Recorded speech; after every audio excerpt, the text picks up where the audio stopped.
سلام مجدد. ادامه میدیم درسمون رو با یونیت 14 Histoire vraie livre کف کرم 1 Histoire vraie داستانهای واقعی. Histoire ببینید با اس نوشته، یعنی داستانها، نه دیگه داستانهای واقعی. L'amour de la nature، عشق طبیعت. Les habitants des grandes villes qui veulent retrouver le calme et le contact avec la nature ont le choix.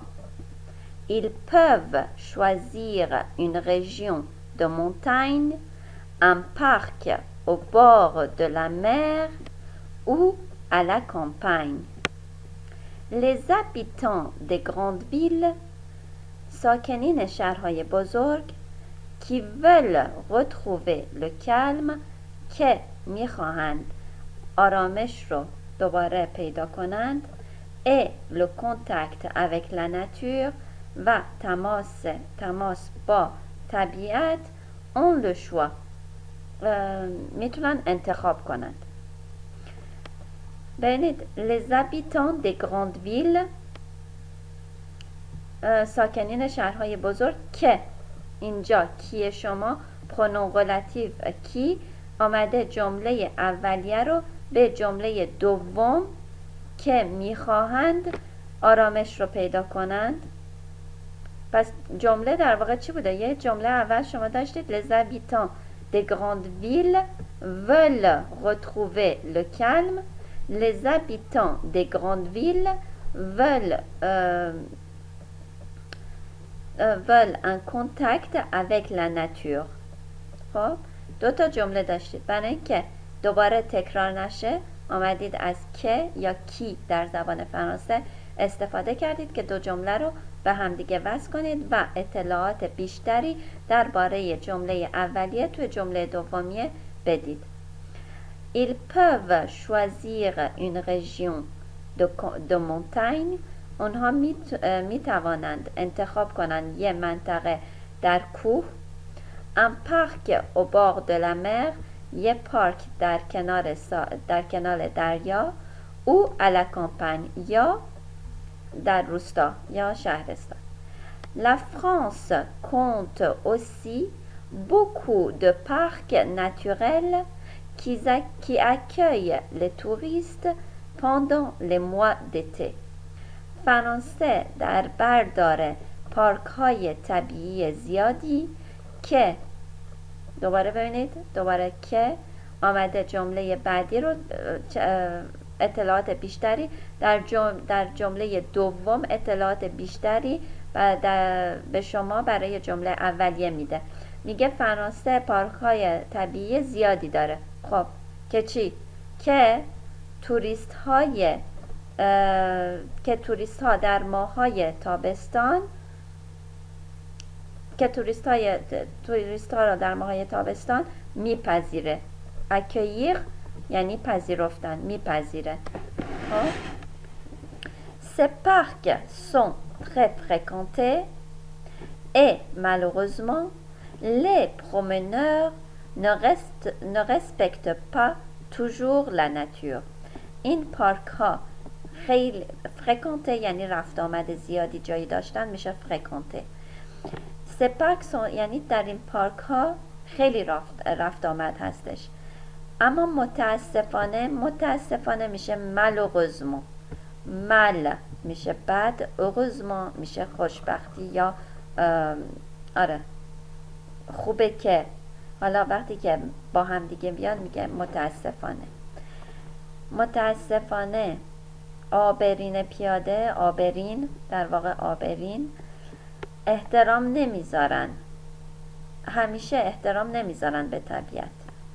Ils font du bruit، سر و صدا میکنند. Ils quittent les chemins، از راه بیرون میان. یعنی یه راههایی هست برای پیاده روی. مثلا به شما میگن که تو جنگل راه نرید، روی سبزه راه نرید، روی گلاپا نذارید، ولی مردم احترام نمیذارن، از راه میان بیرون. ترک کردن، کیته یعنی ترک کردن، ترک میکنن راهو. et il dérange les animaux sauvages qui sont ici chez eux و مزاحم حیوانات وحشی میشن که اینجا خونشونه. Les habitants des grandes villes qui veulent ساکنین شهرهای بزرگی که میخواهند. La France compte beaucoup de parcs qui accueillent. فرانسه در بر داره پارک های زیادی که میپذیره. پس کی تو جمله دوم اطلاعات بیشتری به جمله اولیه میده. Numéro 1. Utilisez les éléments donnés pour décrire les promeneurs. برای میگه که از این اطلاعات استفاده کنید برای توصیف کردن آبرین، پیاده، کسایی که پیاده راه میرن. Les promeneurs، آبرین پیاده. Amoureux de la nature، عاشق طبیعت. Recherche le contact avec la nature، در جستجوی تماس با طبیعت هستند. Les promeneurs qui visitent le parc، آبرینی که از پارک بازدید می کنند. ont dérangé les animaux sauvages، مزاحم حیوانات وحشی شدند.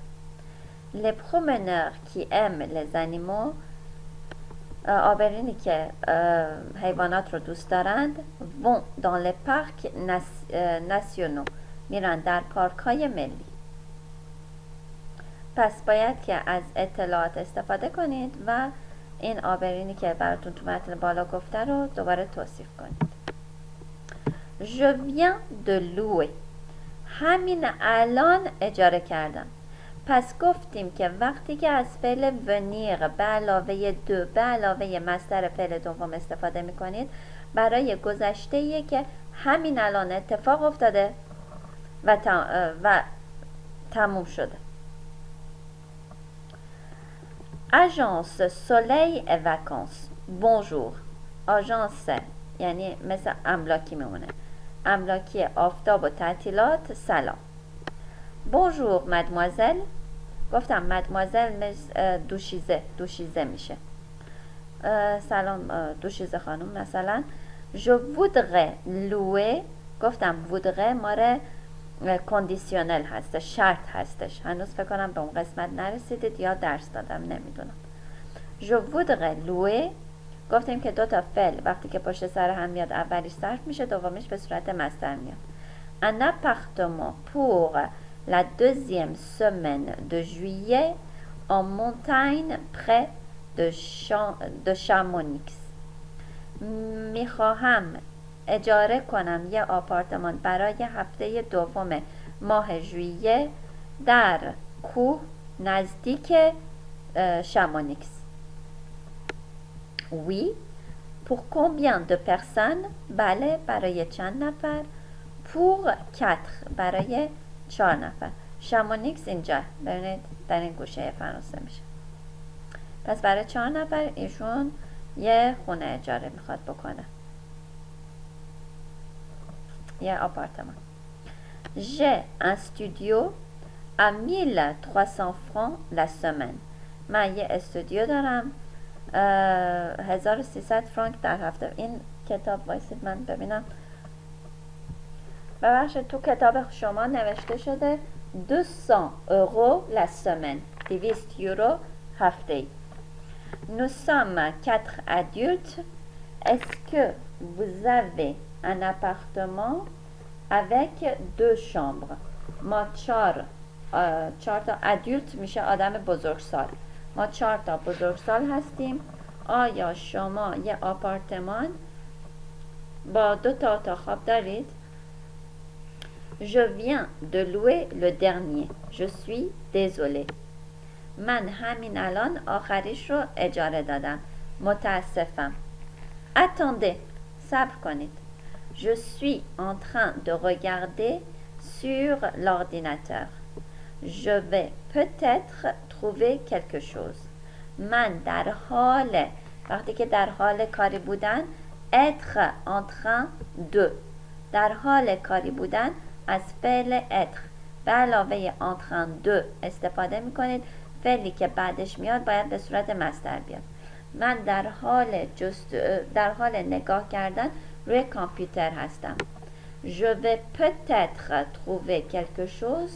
من شاید چیزی پیدا کنم. peut-être میشه شاید، quelque chose چیزی. Ah, voilà. Pour la deuxième semaine de juillet, j'ai un appartement qui vous plaira dans un petit chalet. میگه آها بفرمایید برای هفته دوم ماه ژوئیه من یه آپارتمان دارم که مورد پسندتون خواهد بود. vous plaira مورد پسندتون خواهد بود. dans un petit chalet.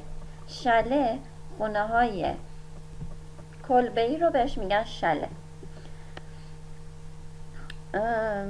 کجا بودیم؟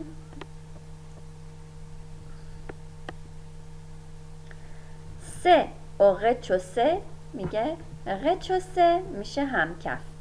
سه au rez-de-chaussée میشه همکفه. Il y a 2 chambres avec un grand lit, un salon, une cuisine et une salle de bain avec douche.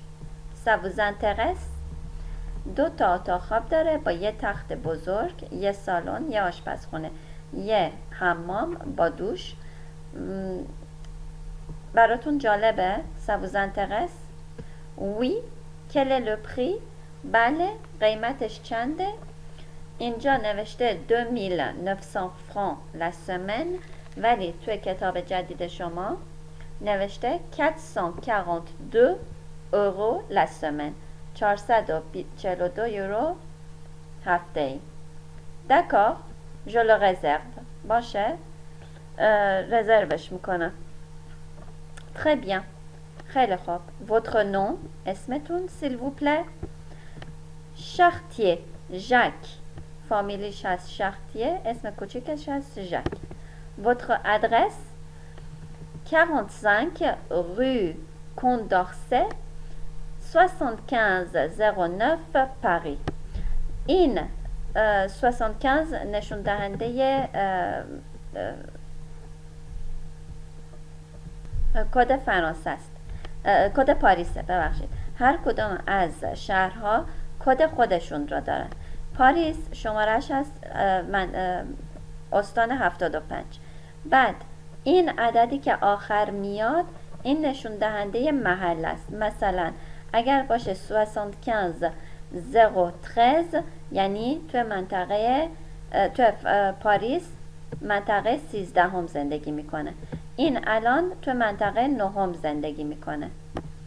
Il faut confirmer votre réservation par écrit. باید تایید کنید رزرواسیون خودتون رو نوشتنی یعنی کتبی. پس باید به صورت کتبی رزرواسیونتون رو تایید کنید. Il me faut aussi un compte de تو کتاب شما نوشته 152 euros par chèque. میگه بایدم یه 152 یورو اینجا زده 1000 فرانک ولی 152 یورو هم چک 152 یورو هم باید به حساب واریز بشه. بعد ببینید اینا رو خونده بودیم. il faut این باید فقط یه حالت داره. je faut tu faut اینا نداریم. فقط باید یه حالت داره. il faut. خب این هم از این. Écoutez la conversation téléphonique et répondez aux questions. گوش کنید به مکالمه تلفنی و جواب بدید به سوالات. فکر کنم این مکالمه همین بالا بوده دیگه. این مکالمه رو میگه حتما. این مکالمه رو میگه. پس باید که جواب بدید به این سوالات. ژاک تلفن اکی. ژاک به کی تلفن کرده؟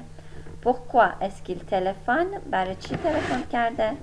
Jacques cherche quelque chose pour combien de personnes?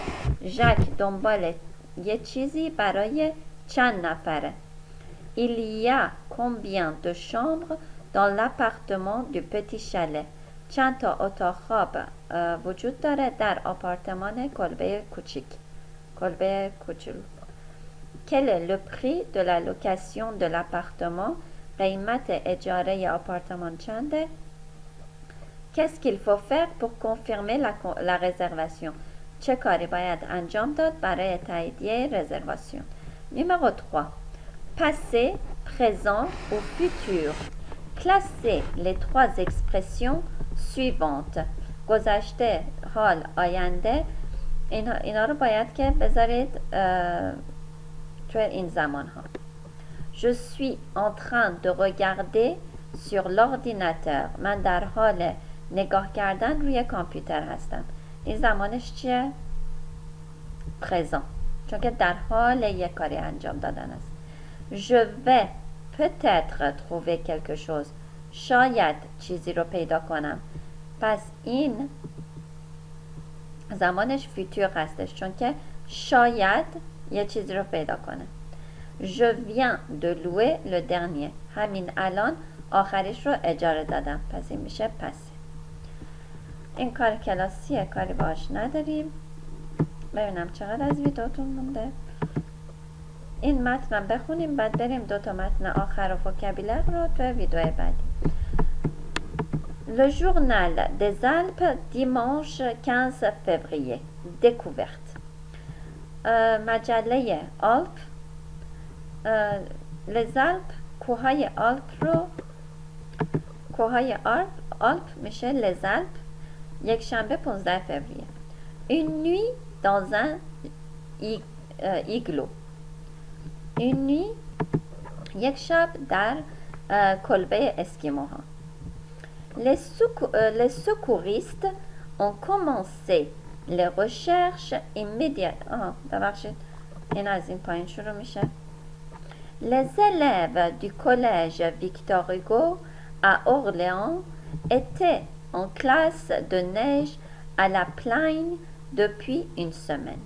دانش آموزای دبیرستان ویکتور هوگو در اورلئان در دوره میشه گفت دوره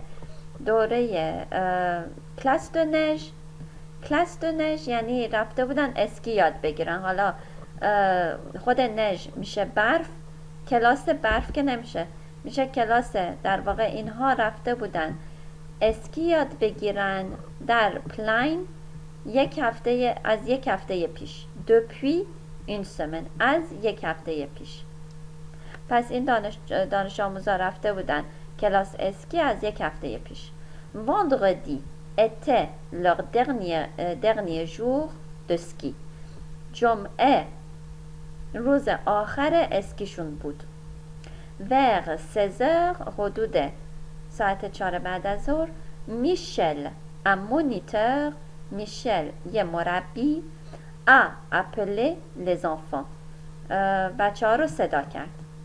سیمون n'était pas là. سیمون اونجا نبود. personne ne savait où il était. هیچ کس نمیدونست او کجا بود.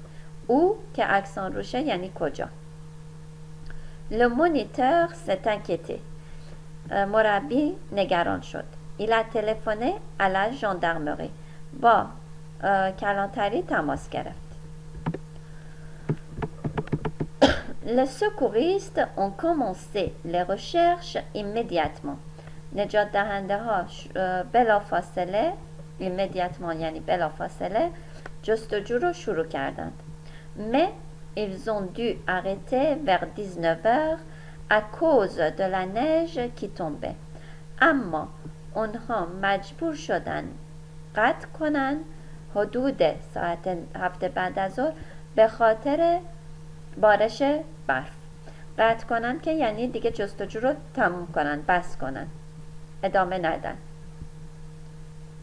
Hier matin, les recherches ont recommencé. دیروز صبح جستجو دوباره شروع شد. کامانسه میشه شروع شدن. رکامانسه دوباره شروع شدن. vers 8 heures حدود 8 صبح. من میگم 8 صبح برای اینکه ساعت 8 ولی تو فرانسوی وقتی که از ساعت 1 صبح تا ساعت 12 میشمارید 1 2 3 4 5 6 7 8 9 10 11 12 بعد که میشه بعد از ظهر میشه 13 14 15. پس وقتی که من ترجمه میکنم اگر که اینجا نوشته 19 19 من میگم 7 بعد از ظهر. اینجا که 8 میشه 8 صبح. Deux secouristes ont retrouvé Simon qui sortait de son igloo. حدود ساعت 8 صبح دو نجات دهنده پیدا کردند سیمون رو که از کلبه اسکیموها خارج می شد. Je viens de me lever. همین الان بلند شدم. a dit Simon. سیمون گفت. Hier je me suis promené seul et je me suis perdu. دیروز تنها گردش کردم. تنها رفتم گردش و گم شدم. Je me suis perdu برای اینکه این فعل هست se perdre خود را گم کردن یعنی وقتی که گم میشید. ولی وقتی هم که میخواید که پس کمپوزش را استفاده کنید میگه je me suis perdu. Il était trop tard pour rentrer. خیلی دیر بود برای برگشتن. Alors je me suis rappelé les conseils du moniteur. پس یادآوری کردم به خودم. se rappeler یعنی یادآوری کردن به خود. پس یادم آمد نصیحت‌های مربی رو.